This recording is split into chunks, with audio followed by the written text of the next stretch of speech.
Imaginez une situation où une seule espèce disparue est capable de sauver des continents entiers. Ces animaux ont complètement disparu de la nature sauvage dans les années 60, mais aujourd'hui, ils reviennent dans les recoins les plus morts de la planète. Et un véritable miracle se produit. Les déserts sans vie reverdissent, les écosystèmes reprennent vie, et la terre que l'on croyait perdue recommence à respirer. C'est l'histoire d'une espèce de chevaux sauvages éteinte et de la façon dont ils changent le destin de régions immenses. Abonnez-vous à la chaîne, beaucoup de choses intéressantes vous attendent. Imaginez un paysage qui ressemble davantage à Mars. De l'argile rouge, du sable et une absence totale d'herbe jusqu'à l'horizon. En été, la chaleur atteint ici 40 degrés et en hiver, les gelées descendent jusqu'à -30. Le vent soulève des tempêtes de poussière si intenses qu'on les remarque même depuis l'espace. C'est exactement ainsi qu'apparaissait la dépression de Dzungari il y a 20 ans. La Mongolie intérieure et le Xinjiang constituent d'immenses déserts rocailleux. Dans ces endroits, la vie subsiste à peine. Cependant, beaucoup de ces territoires ne sont pas devenus ainsi par eux-mêmes, mais à cause de l'homme. Des décennies d'exploitation incontrôlée ont transformé des steppes autrefois florissantes en espaces morts. L'agriculture a pompé toute la substance de la terre. L'industrie a empoisonné le sol avec des produits chimiques. Des millions de têtes de bétail domestiques ont piétiné l'herbe jusqu'à la base. Le processus de désertification prenait de la vitesse et il semblait impossible de l'arrêter. Chaque année, le désert engloutissait des milliers de kilomètres carrés de terre vivante. La Chine a tenté de lutter contre ce fléau. Les programmes de verdissement des déserts, connus dans le monde entier, portaient réellement leurs fruits. Mais les arbres seuls ne suffisaient pas. Et c'est alors que les scientifiques se sont souvenus d'un animal étonnant qui vivait autrefois sur ces terres. Il s'agit du cheval de Przewalski, le seul véritable cheval sauvage de la planète. Ces animaux sont uniques par nature. Contrairement aux chevaux ordinaires qui vivent dans les fermes, le cheval de Przewalski ne s'est jamais soumis à l'homme. Il a évolué selon sa propre voie et a conservé les traits d'un animal vraiment sauvage. Il possède une crinière courte et dressée, des jambes puissantes, un regard attentif et un caractère que les hommes n'ont jamais pu briser. Ces chevaux ont reçu leur nom en l'honneur de l'explorateur russe Nikolai Przewalski, qui les a décrits en 1878. Les Mongols appelaient ces animaux taki, ce qui signifie « esprit ». Et en effet, il y avait en eux quelque chose de mystique et d'ancien, comme s'ils venaient à nous d'une autre époque. Il y a encore 100 ans, les chevaux de Przewalski parcouraient les steppes d'Asie centrale. Leur foyer était la Mongolie, le Kazakhstan et le nord-ouest de la Chine. Ils s'étaient parfaitement adaptés à la vie dans des conditions difficiles. Les écarts de température terribles, de +40 à -40, la nourriture rare et le manque d'eau ne les effrayaient pas. Les chevaux savaient survivre. Cependant, vers la fin du XIXe siècle, de sérieux problèmes ont commencé. La première et la plus évidente des raisons a été la chasse. Bien que la viande de chevaux sauvages ne soit pas considérée comme un mets délicat, en temps de famine, on l'appréciait hautement. Les sécheresses et les guerres poussaient les gens à tuer les animaux. Et les chevaux, qui circulaient en troupeaux ouverts, devenaient une cible bien trop facile. Chaque année, les hommes avaient davantage d'armes, et les chevaux de moins en moins de chances de salut. Leur prudence naturelle a cessé de les aider, car une balle vole plus vite que n'importe quel cheval. Les troupeaux s'éclaircissaient et reculaient de plus en plus loin dans les régions les plus reculées et inaccessibles. Un nouveau malheur est ensuite arrivé, à savoir le bétail domestique. L'élevage se développait et les steppes ont commencé à être peuplées plus intensivement. Les moutons, les chèvres et les vaches ont envahi tous les pâturages. Ils mangeaient la même herbe et polluaient l'eau. Pour les chevaux sauvages, il ne restait tout simplement plus de place libre. Mais ce n'était pas tout. Les chevaux domestiques se croisaient parfois avec les sauvages, ce qui corrompait la pureté du sang. Les hybrides perdaient d'importants instincts de survie.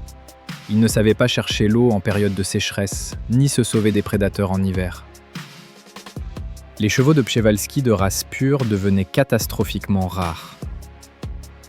Parallèlement, se produisait la destruction de l'habitat. L'agriculture avançait sur tous les fronts. Les champs cultivés, les routes et les clôtures découpaient la steppe en morceaux. Les anciennes voies de migration se sont retrouvées bloquées. Les territoires sur lesquels les chevaux nomadisaient depuis des millénaires leur sont devenus inaccessibles. Les chevaux de Przewalski avaient besoin d'immenses espaces. Il leur fallait se déplacer librement à la recherche d'eau et de nourriture, surtout en période de sécheresse. La limitation de la liberté est devenue pour eux une condamnation à mort. Les groupes d'animaux enfermés dans de petites régions mouraient de faim. Les changements climatiques n'ont fait qu'aggraver la situation. Le centre de l'Asie a toujours été sujet aux sécheresses, mais au XXe siècle, le processus s'est accéléré. Les gens coupaient les arbustes pour le bois de chauffage et épuisaient les rivières. Tout cela a transformé les steppes en véritables déserts. Des zones sont apparues où même des animaux aussi résistants ne pouvaient trouver de nourriture. Les chaînes naturelles s'effondraient. D'abord disparaissaient les plantes, puis les herbivores, et derrière eux, les prédateurs. Les chevaux n'avaient nulle part où fuir. Le désert les encerclait de tous côtés, resserrant son étau. La fragmentation de la population a achevé la situation. Les petits groupes restants de chevaux vivaient isolés les uns des autres. Il n'y avait pas d'échange de gènes. Dans chaque troupeau, la natalité baissait et les liens de consanguinité rendaient les animaux faibles face aux maladies. Un seul hiver rigoureux ou une seule infection pouvait anéantir un groupe entier. Sans apport de sang frais, les populations s'éteignaient lentement par dégénérescence. Les poulains naissaient chétifs et souvent ne survivaient pas jusqu'à 1 an. La mortalité augmentait et la spirale de l'extinction se resserrait de plus en plus. Vers le milieu du XXe siècle, il est devenu clair que l'espèce disparaissait. En 1959, on a créé un livre généalogique international. On y a inscrit tous les chevaux des zoos avec leur pédigré complet. L'objectif principal était de préserver au moins la diversité génétique de l'espèce. Mais cela n'a pas sauvé les chevaux sauvages. La dernière fois qu'on les a vus dans la nature, c'était à la fin des années 60. Les scientifiques ont ratissé les steppes de Mongolie et de Chine à la recherche de traces quelconques, mais tout était vain. En 1969, le cheval de Przewalski a été officiellement déclaré éteint à l'état sauvage. Tous les individus restants sur Terre vivaient dans des zoos. Il n'y en avait que quelques dizaines en Europe, en Amérique et en Asie. Ils descendaient tous d'un minuscule groupe de chevaux capturés au début du siècle. Le sort de l'espèce tenait à un fil. Mais ce sont précisément ces captifs qui ont donné une chance de renaissance. En même temps, un fait étonnant s'est révélé. Après le départ des chevaux, les steppes ont commencé à mourir encore plus vite. L'herbe a cessé de pousser correctement. Les sables se sont mis en mouvement et ont commencé à ensevelir les restes de verdure. Les prédateurs ont également quitté ces contrées. Il s'est avéré que les chevaux de Przewalski ne vivaient pas simplement dans la steppe, mais travaillaient pour elle. Ils accomplissaient un rôle que personne d'autre ne pouvait assumer. Ces chevaux étaient de véritables ingénieurs de la nature, qui par leur présence soutenaient la vie autour d'eux. Sans eux, le système s'est effondré. Cette découverte a tout changé. Dans différents pays, on a lancé des programmes pour le retour de l'espèce dans la nature. La Chine a abordé la tâche de manière très responsable. Ces terres occidentales, où galopaient autrefois les troupeaux, s'étaient transformées en déserts morts. Et les autorités ont décidé d'y ramener la vie avec les chevaux. En 1986, au Xinjiang, on a ouvert un centre d'élevage. L'endroit avait l'air terrible, car tout autour il n'y avait que du sable et des pierres. Mais c'est précisément de là qu'a commencé la Renaissance. On a fait venir des zoos d'Allemagne, d'Angleterre et des États-Unis 8 étalons et 10 jumeaux. Bien sûr, on ne les a pas relâchés immédiatement dans la steppe sauvage. Pour des animaux de zoo, cela aurait été une mort certaine. Une longue adaptation a commencé. On gardait les chevaux dans d'immenses enclos ressemblant à la nature sauvage. Là, ils apprenaient à chercher eux-mêmes la nourriture et l'eau, ce qui est vital dans le désert. Les scientifiques surveillaient chacun de leur pas. On apprenait aux chevaux à craindre les dangers et on réveillait en eux les instincts anciens. Progressivement, le troupeau grandissait. En 1987, on a fait venir encore 18 têtes d'Amérique et d'Europe. L'aide du monde entier a été essentielle. Les eaux de différents pays envoyaient des chevaux et de l'argent. Le livre généalogique aidait à sélectionner les couples de manière à éviter les maladies. Chaque nouveau cheval était estimé à son poids d'or. Et voilà qu'en 2001 s'est produit un événement historique. On a relâché le premier groupe en liberté dans la réserve de Kalamaili. L'espèce éteinte est revenue sur la terre de ses ancêtres, 32 ans après avoir sombré dans l'oubli. Les premières années ont été une dure épreuve. Les chevaux élevés en semi-liberté se sont heurtés à la vraie vie sauvage. Ils connaissaient mal le terrain et avaient du mal à trouver les pâturages. Les prédateurs ont commencé à les chasser et les hivers rigoureux tuaient les faibles. Mais les survivants ont réussi à s'adapter. Ils apprenaient de leurs erreurs et transmettaient l'expérience à leurs enfants. Les poulains nés en liberté étaient déjà complètement différents. Ils connaissaient cette terre depuis leur naissance et devenaient de vrais mustangs sauvages. Les lâchers de nouvelles parties se sont poursuivis régulièrement. En mai 2024, on a encore envoyé 18 têtes dans la réserve. Au total, on a relâché en liberté 146 chevaux, et c'est là que la nature a commencé à accomplir des miracles. La terre autour de la réserve s'est mise à changer sous les yeux. Les chevaux travaillent comme des semoirs vivants. Ils mangent beaucoup d'herbes, mais les graines ne sont pas complètement digérées. En parcourant des dizaines de kilomètres, les chevaux laissent ces graines avec le fumier, qui sert d'excellent engrais. Là où auparavant s'étendait du sable nu, maintenant pousse de la verdure. Avec le temps, ces îlots se fondent en prairies. Les graines reçoivent de l'azote et du phosphore dès le départ. Même dans un mauvais sol, elles ont une chance de survivre. Le fumier crée des oasis de fertilité au milieu du désert mort. Imaginez l'ampleur du travail de 146 chevaux. Chacun d'eux dissémine quotidiennement des milliers de graines. En un an, un cheval ensemence des dizaines de kilomètres carrés. Et un troupeau entier est capable de changer le paysage jusqu'à le rendre méconnaissable. Mais ce n'est pas seulement une question de digestion. Les graines s'accrochent au pelage, à la crinière et à la queue des animaux. Les chevaux travaillent comme des taxis pour les plantes, en les transportant vers de nouveaux endroits. Là où un cheval est passé, 1 an plus tard peut pousser de l'herbe. Avec l'apparition des plantes, arrivent aussi d'autres habitants. Les coléoptères, les souris et les oiseaux colonisent les zones vertes. Derrière eux suivent les renards et les oiseaux de proie. L'écosystème commence à se reconstruire, brique après brique. L'influence des chevaux ne s'arrête pas là. Ils mangent l'herbe de façon totalement différente du bétail domestique. Les moutons, par exemple, piétinent au même endroit et arrachent tout jusqu'aux racines, laissant la terre nue. Les conséquences d'un tel pâturage sont visibles dans toute l'Asie. Les chevaux sauvages de Przewalski se comportent différemment. Ils craignent les prédateurs, donc ils se déplacent constamment. Le troupeau mange un peu ici, puis court là-bas, et ensuite revient, mais déjà sur un autre secteur. Au final, l'herbe ne disparaît complètement nulle part. Les plantes ont le temps de se régénérer pendant que le troupeau se promène ailleurs. Les racines restent intactes et les nouvelles pousses poussent rapidement. Le pâturage ne meurt pas, mais vit pendant des années. Cette manière de se nourrir crée une structure bigarrée de la steppe. Les zones d'herbe haute alternent avec du gazon bas et de la terre nue.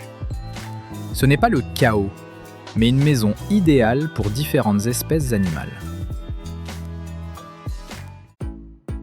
Certains rongeurs ont besoin d'herbes hautes pour se cacher. Les oiseaux aiment construire leurs nids sur des terrains ouverts, et les insectes ont besoin de plantes différentes. Un tel pâturage bigarré offre un foyer à chacun. Les scientifiques ont prouvé que là où vivent les chevaux de Przewalski, la diversité de la vie est 2 fois plus élevée. On y trouve plus de fleurs, de papillons et d'oiseaux. La nature devient plus riche et plus résistante aux cataclysmes. Il y a encore un détail important. Les chevaux n'arrachent pas l'herbe avec la racine, mais la coupent soigneusement. Le système racinaire reste vivant. Pour la plante, c'est un signal de croissance rapide. Par conséquent, même un grand troupeau ne transformera pas la steppe en désert. Au contraire, un pâturage correct fait pousser l'herbe plus dense. Sous les sabots des chevaux, le pâturage ne fait que s'améliorer. Les chevaux influencent aussi la nature en devenant eux-mêmes de la nourriture. Tant qu'ils sont peu nombreux, les prédateurs ne les touchent presque pas. Mais avec l'augmentation du troupeau, la situation va changer. Les loups, principaux gardiens des steppes, chassent les ongulés. Un cheval adulte est dangereux pour eux, mais les animaux faibles ou vieux deviendront des proies. Quand il y aura beaucoup de chevaux, les loups reviendront dans ces contrées. Et les loups changent aussi le monde autour d'eux. Ils empêchent les herbivores de trop se multiplier et éliminent les individus malades.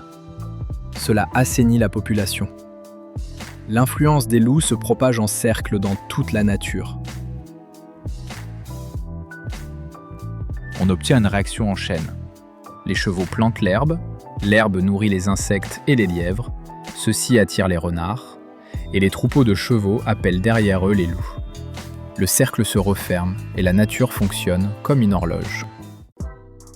Et ce plan fonctionne. À la fin de 2024, au Xinjiang vivaient déjà 534 chevaux. C'est un excellent résultat pour une espèce qui, il y a 30 ans, n'existait tout simplement pas ici. La Chine comprend qu'on ne peut pas garder tous les animaux au même endroit. S'il arrive un malheur, tous périront. C'est pourquoi on crée de nouveaux groupes dans différentes régions. Par exemple, dans la province du Gansu, on prépare déjà les prochains groupes pour le lâcher. Le travail scientifique ne s'arrête pas un seul jour. Les scientifiques surveillent la santé et le comportement des animaux. Chaque nouveau lâcher est préparé en tenant compte des erreurs passées. C'est un travail difficile qui exige de la patience. L'expérience de la Chine aide aussi les voisins. La Mongolie et le Kazakhstan ramènent également les chevaux chez eux. Les données chinoises les aident à agir plus rapidement et plus efficacement. La Mongolie a commencé ce processus la première, dès les années 90. En 1992, au parc de Kousteï-Nourou, on a fait venir les premiers chevaux d'Europe. C'était une grande opération internationale. Le zoo de Prague a joué le rôle principal.